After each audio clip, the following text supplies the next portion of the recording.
No dia 3 de outubro, o 3i Atlas vai passar a apenas 29 milhões de quilômetros. E a NASA detectou um objeto misterioso a acelerar na direção da Terra.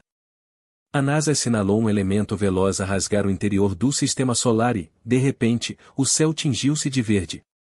Não o suave verde azulado dos cometas habituais, mas um halo elétrico tão intenso que incendiou fóruns online e obrigou os observatórios a entrarem em modo de alerta. Chamam-lhe 3i Atlas. Apenas o terceiro objeto interestelar confirmado alguma vez avistado. E, em poucas semanas curtas, vai roçar Marte e rumar ao Sol. Enquanto os maiores telescópios espaciais são forçados a desviar o olhar, o tempo corre. E o aspecto mais estranho não é a velocidade. É a cor. Uma cor que não devia brilhar com tal vigor. Com a química que conhecemos, não assim, tão estridente, a essa distância. Se o espaço tivesse um marcador de texto, este seria ele. A noite em que o céu se tornou verde começou de forma discreta. A 7 de setembro de 2025, enquanto a Terra entrava num eclipse lunar total e a Lua se avermelhava, astrônomos amadores vasculhavam o firmamento em busca de achados secundários. Um deles partilhou uma imagem, um tênue borrão azulado gelado. Horas depois, outra foto emergiu de um continente distante. O mesmo objeto, mas agora envolto numa casca esmeralda vibrante. Em seguida, surgiram mais registros, com carimbos temporais e verificações cruzadas, vindos da Áustria à Namíbia e à América do Norte. Uma fina camada superficial, de meros milímetros, poderia produzir o tipo de brilho que observamos. Não se tratava de um erro de filtro nem de um truque do eclipse. Quando a Lua saiu da sombra da Terra, a cor do cometa manteve-se. Fóruns de amadores explodiram em especulações. Profissionais espreitavam, anotavam e reservavam espectrógrafos. As pessoas atualizavam páginas, calibravam equipamentos 2 vezes, depois uma terceira. O verde teimava em não desvanecer. Algo mudará de forma rápida. Mas o trajeto que este corpo seguia revelaria-se ainda mais peculiar do que o fulgor. Retrocedamos a 1º de julho de 2025. O levantamento Atlas no Chile capta um objeto a deslizar demasiado depressa e em linha reta por entre um campo estelar denso. As primeiras análises não encaixam. A matemática recusa-se a fechar o ciclo. Hiperbólica, não ligada à nossa estrela. À medida que o fluxo de dados se afina, a velocidade estabiliza nos 61 km por segundo em relação ao Sol, cerca de 136,000 milhas por hora. Demasiado veloz para um nativo da nuvem de Oort. Não podemos lançar um foguetão que o alcance ou intercepte, pois ele atingirá os 98 km por segundo no periélio. Uma coma tênue e o início de uma cauda inclinam a balança. Isto não é uma rocha nua. É um cometa, e não um dos nossos. O Centro de Planetas Menores publica a designação 3i Atlas, e os canais Slack acendem-se após a passagem de Oumuamua e o gelado Borisov. Um terceiro visitante interestelar está cá, e está a ganhar brilho. A excentricidade da órbita supera o 1. Uma assinatura clara de um transeunte que não será capturado, mas o brilho não justifica a cor, e os primeiros espectros virariam do avesso todas as expectativas. Há um guião padrão para cometas verdes. A luz solar incide em moléculas de dicarbono na coma. As bandas de cisne do C2 inflamam-se e o cometa irradia verde, especialmente perto do núcleo. O brilho atual de poeira à volta do objeto pode ser um. Desta feita, as linhas que todos aguardavam não surgiram. Equipas do Chile e as ilhas do Havaí, com espectrógrafos de ponta, relatam o mesmo enigma. 100 bandas de C2 detetáveis. No entanto, o verde era evidente nas imagens, tanto amadoras como profissionais. Enquanto isso, dados infravermelhos mostram dióxido de carbono a dominar a água. Aproximadamente 8 partes de CO2 por cada parte de H2O, o inverso do que se vê na maioria dos cometas do Sistema Solar.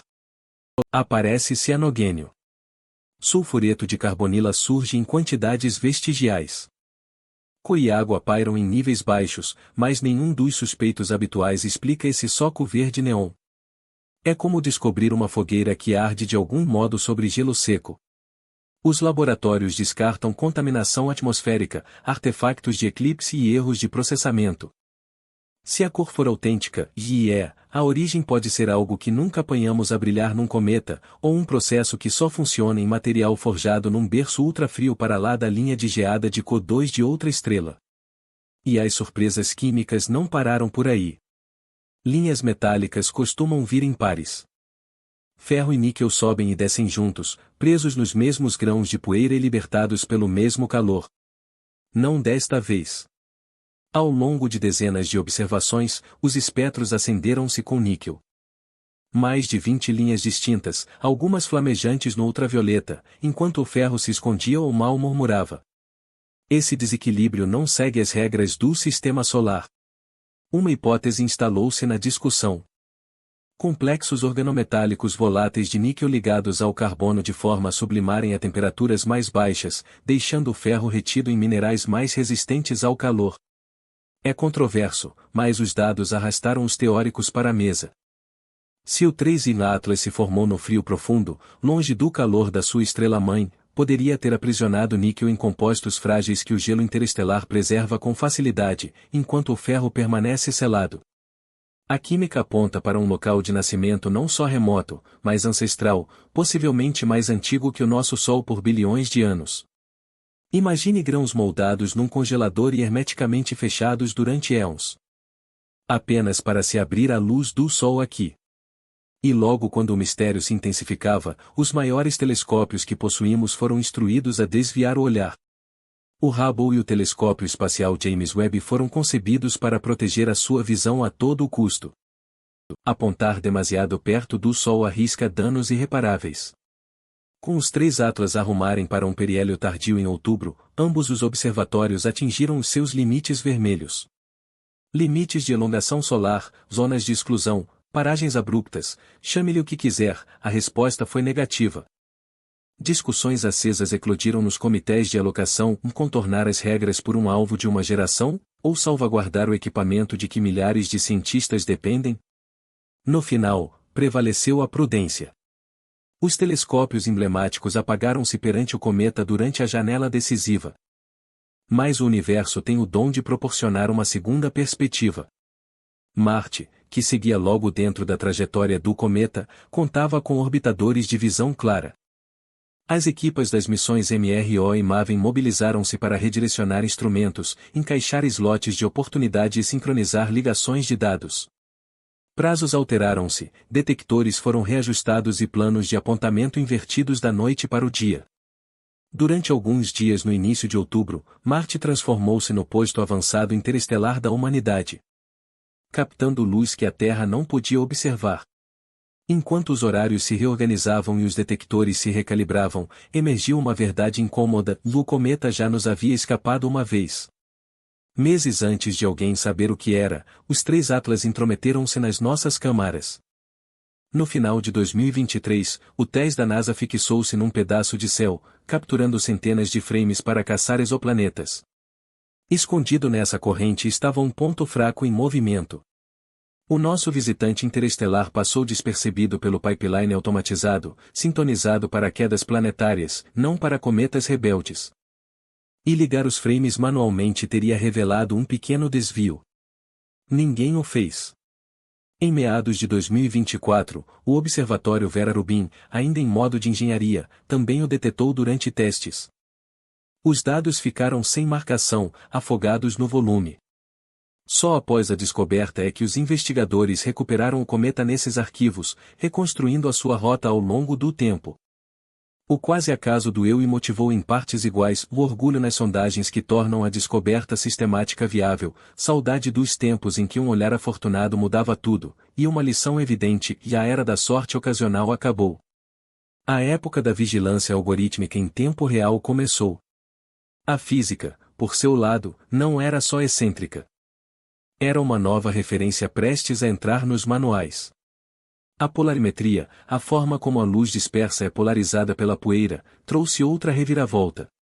As medições penetraram mais fundo na polarização negativa do que qualquer registro para um corpo pequeno tão próximo do Sol, aproximando-se do comportamento dos objetos transneptunianos em vez dos cometas conhecidos. Traduzindo, a poeira nos três Atlas tem uma estrutura e tamanho que ecoam as bordas intocadas dos sistemas planetários, não um fluxo reprocessado de sungrasers frequentes.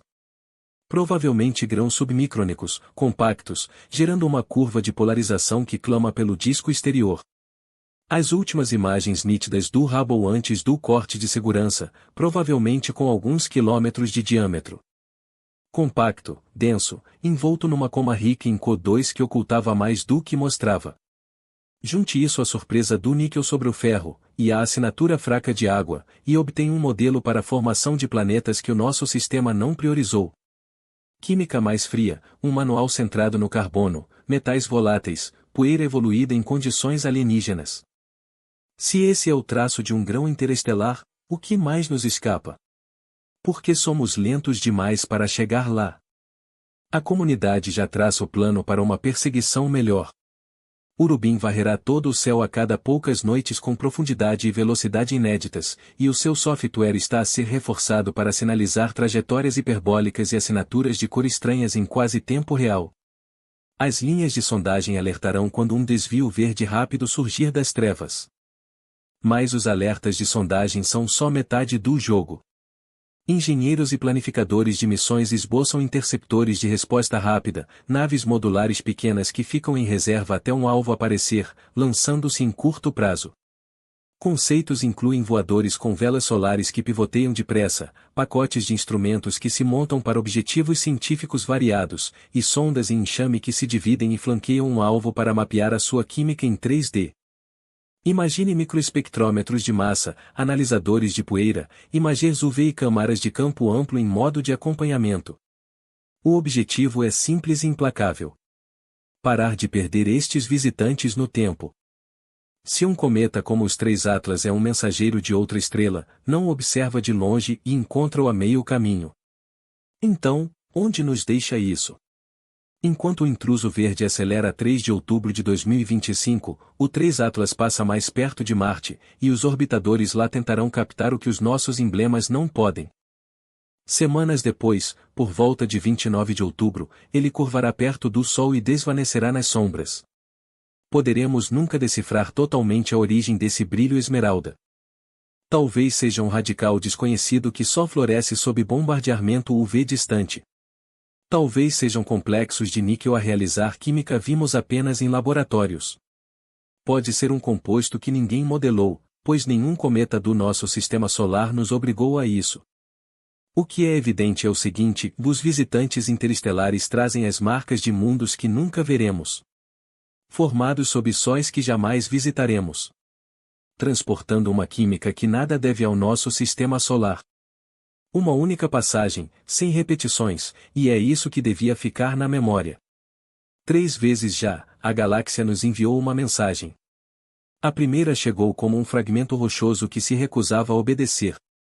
A segunda surgiu como um cometa clássico, mas com um sotaque extraterrestre. A terceira brilha numa cor que não conseguimos justificar com moléculas que julgávamos conhecer. Se piscarmos, desaparecem. Se nos prepararmos, podemos decifrá-las. Enquanto o Triae Atlas avança além de Marte e mergulha em direção ao Sol, pergunte a si mesmo: quando o próximo mensageiro surgir, estaremos preparados para o receber, ou o descobriremos mais tarde como uma mancha tênue nos dados de ontem, lamentando os segredos que deixamos escapar? Music.